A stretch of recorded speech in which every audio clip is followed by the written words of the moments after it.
ခါတော့မင်းသားတစ်ပါးဟာကုံတယ်သားတစ်ယောက်ရဲ့နောက်တစ်ခါကျွန်တော်တို့ပညာရှိသားတစ်ယောက်ရဲ့ကုံတယ်သားဆိုတာကုံတယ်ရဲ့သားကိုပြောတာပေါ့နော်ပညာရှိရဲ့သားနော်အဲ့တော့မင်းသားသူတို့တောင်းကတငယ်ချင်းအပေါင်းအသင်းဖြစ်ပြီးတော့ဒီနေ့ပျော်ပါစားတောက်နေကြတာမင်းသားကလည်းပဲမင်းသားတို့တက်အထာရသက်ပညာရေးတွေကိုမသိမဲနဲ့နော်ပွဲလင်းသမင်းတွေသွားတယ်ပျော်ပါနေကုံတယ်ရဲ့သားကလည်းပဲကုံသွဲမှုအတက်တွေစီးပွားအတက်တွေကိုမသိမဲနဲ့ပျော်ပါနေတယ်ဒီလိုပဲပညာရှိရဲ့သားကလည်းပဲပညာအတက်တွေကိုမသိမဲနဲ့သူတို့ပျော်ပါပြီးတော့မှအချိန်ကုန်နေကြအဲ့တော့အချိန်တန်တဲ့အခါမှာသူတို့တက်ထိုက်တဲ့ပညာတွေကိုလည်းမရတဲ့အခါကျတော့မင်းသားကိုလည်းသူ့ရဲ့ဘယင်ကဒေါသထွက်တာပေါ့နော်ဒေါသထွက်ပြီးတော့မှသူ့ရဲ့ဖခင်အရှင်မင်းကြီးကနေပြီးတော့မင်းသားတယောက်အနေနဲ့မထိုက်တန်ဘူးဆိုဆူတာအဲ့လိုပဲကုံတယ်သားကလည်းကုံတယ်ကြီးကဆူတာပေါ့ကုံသွင်းမှုအတက်တွေကိုမတက်တဲ့အခါကျပညာရှိသားကလည်းငါသားဖြစ်နေပြီးတော့မင်းကဘာကြမ်းကံမှမတက်ဘူးသူတို့တော့အိမ်ကနေထွက်ပြေးလာကြအဲ့တော့သူတို့ကအိမ်ကနေထွက်လာဆင်းကြပြီးတော့ထွက်လာကြတာပေါ့ထွက်လာပြီးတော့သူတို့ဘာလုပ်ကြမလဲ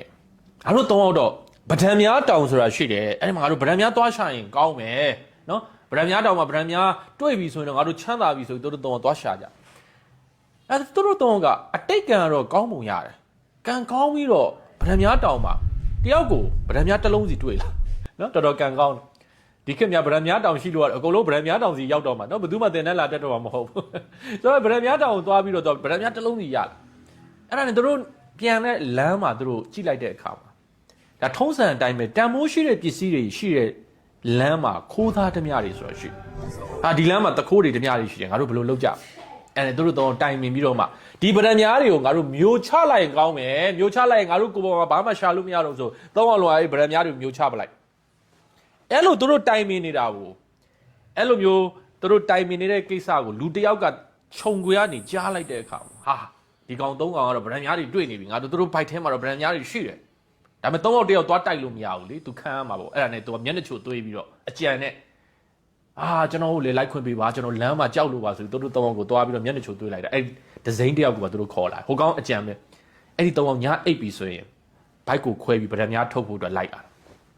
အဲ့ဒါနဲ့တို့၄ယောက်ခီးထွက်လာရင်နဲ့ခိုးသားဓမြတွေနဲ့တွေ့ပါလေရောခိုးသားဓမြတွေနဲ့တွေ့တော့တို့၄ယောက်ကိုတခါတည်းဖမ်းချုပ်ပြီးတော့ခန္ဓာကိုယ်အနှံ့ရှာတခိုးတွေဓမြတွေကဘာမှမတွေ့ဘူးဓမြတွေကတို့ခန္ဓာကိုယ်ပေါ်ဘာမှမတွေ့ဒီကောင်၄ကောင်အလကားကောင်တွေပဲဘာမှမတွေ့အဲ့ဒီအချိန်မှာဓမြခေါင်းဆောင်ကြီးရဲ့ကြက်တူကြီးရှိတယ်အဲ့ဓမြခေါင်းဆောင်ကြီးရဲ့ကြက်တူကြီးကထပြီးတော့သူကစကားပြောနေအမှန်ကြီးပြောတာဓမြခေါင်းဆောင်ကြီးကြက်တူကြီးကဘာထအော်လဲဆိုတော့သူတို့ဘိုက်ထဲမှာရှိတယ်ဟိုကောင်ထောက်အောင်ဓမြကောင်းဆောင်ဒီကောင်တွေဘိုက်ထဲမှာရှိတယ်ထင်တယ်ငါချက်တူကြီးကပြောနေတယ်အဲ့တော့ဒီကောင်၄ကောင်ကိုမင်းတို့တေးချာချုပ်တာနေကွယ်ရင်ဘိုက်ခွဲပြီးတော့သူတို့ဘိုက်ထဲကဗရံများထုတ်ဒီကောင်တွေမျိုးချလာတာဖြစ်အဲ့ဒါနဲ့သူတို့ဘိုက်ခွဲဖို့အတွက်ပြင်ထားတာပေါ့အဲ့ဒီအချိန်မှာခုနသူတို့နဲ့လိုက်လာတဲ့ဒဇိန်းတယောက်ပေါ့နော်သူကစဉ်းစားငါဘဝမှာငါဘာကောင်းမှုကုသိုလ်မှမလုပ်ခဲ့တဲ့အတွက်အခုလိုနော်စင်းရဲနွမ်းပါနေတာအဲ့တော့ဒီအချိန်ဒီမှာငါကောင်းတာလေးတစ်ခုလုပ်လိုက်ရင်ကောင်းမယ်သူစဉ်းစားအဲ့တော့ဒီအချင်းဒီငါတို့၄ယောက်ကတော့သေတော့မှာပဲဟဟလားဟိုကောင်နေဘိုက်ကိုခွဲရင်တော့ဗရံများထွက်လာငါဘိုက်ကိုခွဲရင်ဘာမှမတွေ့ဘူ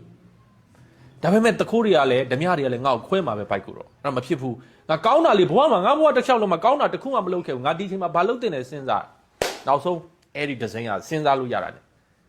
ေဘာပြောလဲဆိုတော့ထအော်ဟေးခွဲမယ်ခွဲရင်ကျုပ်ဘိုက်ကိုအရင်ခွဲတယ်ကျုပ်ဘိုက်ကဗရံများပူကြီးတယ်အဲ့ဒါနဲ့ဓမြတွေကသူ့ကိုချုပ်ပြီးတော့ဘိုက်ကိုခွဲလိုက်တယ်သူ့ဘိုက်ထဲမှာဘာမှမရှိဘူးလေအဲ့သူ့ဘိုက်ထဲမှာဘာဗရံများမှမတွေ့တော့ဓမြကောင်းဆောင်ကြီးကတော်တော်အံ့ဩသွားငါကြက်တူကြီးကတော့မဟုတ်တာတွေရှောက်ပြောပြီးချင်းတယ်မင်းညမန်ယူရှုံးတော့ကြက်တူကြီးကလည်းမန်ယူဖန်ဖြစ်ပုံရတယ်နော်ဒါကလည်း तू မဟုတ်တာတွေရှောက်ပြောတယ်ထင်တယ်အဲ့ဒါနဲ့တခိုးသားဓမြရငါဘွားတစ်ချောက်လို့မဟုတ်တာတွေလုပ်ခဲ့တာမကောင်းတာတွေလုပ်ခဲ့တာဘိုက်ထဲမှာဘာမှမရှိဘဲတော့နောက်၃ယောက်ကိုမတတ်နိုင်တော့ဘူးနော်ဒီမှာလူတစ်ယောက်လေးသေသွားပြီငါတို့ကဓမြသာလုပ်တာလူသိပ်တတ်တာမဟုတ်ဘူးအဲ့တော့နောက်၃ယောက်ကိုလွတ်ပေးလိုက်တော့ကွာနော်ဘာမှလည်းဘိုက်ထဲမှာရှိတဲ့ကောင်တွေမို့အလကားနေငါတို့သူများတတ်မယ်ဆိုလွတ်ပေးလိုက်အဲ့တော့ခုနမင်းသားနဲ့နော်ကုံသေးသားနဲ့ပညာရှိသားနဲ့ဗရံများတွေလည်းရသွားတဲ့အပြင်အဲ့ဒီသူ့အသက်ကိုဇဒေးလိုက်တဲ့ခုနဒဇိန်းတစ်ယောက်ဟာသူ့ဘဝနောက်ဆုံးချိန်မှာလုတ်ခဲ့တဲ့သူများပေါ်မှာကောင်းတဲ့ကောင်းမှုကုသိုလ်ကြောင့်အဲ့ဒီတောတောင်ကိုစောင့်တဲ့နတ်မင်းဖြစ်သွားပါတယ်အဲ့ဒီတောတောင်ကိုစောင့်ရှောက်တဲ့နတ်မင်းဖြစ်သွားတယ်အဲ့တော့ဒီပုံများကနေကျွန်တော်တို့ဘာအတိတုတ္တရတယ်ဘဝအတွက် philosophy ပါရဘဝမှာ ကိုဘွားမှာကံမကောင်းအကြောင်းမလာတာတွေအများကြီးရှိနိုင်တယ်သို့တော့ဘဲအချိန်မှာဘာလှုပ်တဲ့နေဆိုတာကိုလူချင်းမင်းတို့သိဖို့လိုတယ်ကိုလှုပ်တဲ့လှုပ်ထိုက်တဲ့အရာတစ်ခုကိုရဲ့ risk ဆိုခေါ်တဲ့ဆုံးရှုံးနိုင်ကြီးတော့ရှိတာပေါ့ခုနတယောက်ဆိုအသက်အထိသူဆုံးရှုံးရတယ်ဒါပေမဲ့လှုပ်တဲ့လှုပ်ထိုက်တဲ့အရာတစ်ခုကိုလှုပ်ဆောင်နိုင်မယ်ဆိုရင်ဘဝမှာအောင်မြင်မှုဆိုတာကိုကျွန်တော်တို့ကဘယ်အခြေအနေမှာမဆိုဖန်တီးနိုင်တယ်ဆိုတာသဘောပေါက်ဖို့လိုတယ်လူတွေတော်တော်များများဟာဖိအားတွေဝင်လာရင်ဘဝမှာမလှုပ်တဲ့မလှုပ်ထိုက်တာတွေလှုပ်မိတတ်တယ်အဲ့ဒါကိုလူချင်းမင်းတို့သတိပြုပါလှုပ်တဲ့လှုပ်ထိုက်တာကိုလှုပ်တဲ့လှုပ်ထိုက်တဲ့အချိန်မှာဆောင်ရွက်ပါအောင်မြင်မှုတွေကလူချင်းမင်းတို့ကိုစောင့်ကြိုနေပါတယ်ဒီစီစဉ်ကိုကြည့်တဲ့သူတွေအတွက်ကျွန်တော်စာအုပ်ငါ့ကိုလက်ဆောင်ပေးဦးမှာဖြစ်တယ်အဲ့ဒီစီစဉ်မှာပါဝင်ခြင်းရင်အခုဗီဒီယိုဖိုင်လေးကိုမျှဝေလိုက်ပါမျှဝေပြီးတော့ရင် comment မှာမျှဝေပြီးပါပြီလို့ဝင်ရေးပေးထားပါအဲ့ဒီထဲကငါးဦးကိုရွေးချယ်ပြီးတော့ကျွန်တော်ရဲ့စာအုပ်ငါးဦးကိုတယောက်ကိုတောက်အုပ်နှုံနဲ့ကျွန်တော်ရဲ့အမှတ်တရလက်မှတ်နဲ့တူအိမ်တန်ရာရောက်လူချင်းမတို့ပို့ကပါမပေးရဘူးပို့ဆောင်ပေးမှာဖြစ်ပါတယ်လို့သတင်းကောင်းပါလို့ပါတယ်တင်တန်းတက်ချင်တဲ့သူတွေကကျွန်တော်တစ်လကိုတင်တန်းတစ်မျိုးပဲဖွင့်တယ်အခု12လပိုင်းမှာဖွင့်မှာကတော့ကျွန်တော်ရဲ့အောင်မြင်မှုတင်တန်းတစ်ခုဖြစ်တဲ့အောင်မြင်မှုပညာတင်တန်း Success in Life တင်တန်းဖြစ်တယ်ကျွန်တော်တင်တန်းအသစ်ဆက်ဆက်လို့ပြောလို့ရတယ် batch 2ပဲရှိပါသေးတယ်2026ခုနှစ်ကိုတည့်ရဲ့အောင်မြင်တဲ့နှစ်တစ်နှစ်ဖြစ်လာအောင်ပြင်ဆင်ဖို့အတွက်လူချင်းမတို့အနေနဲ့ဒီတင်တန်းမှာကျွန်တော်နဲ့အတူပြင်ဆင်ကြမှာဖြစ်တယ်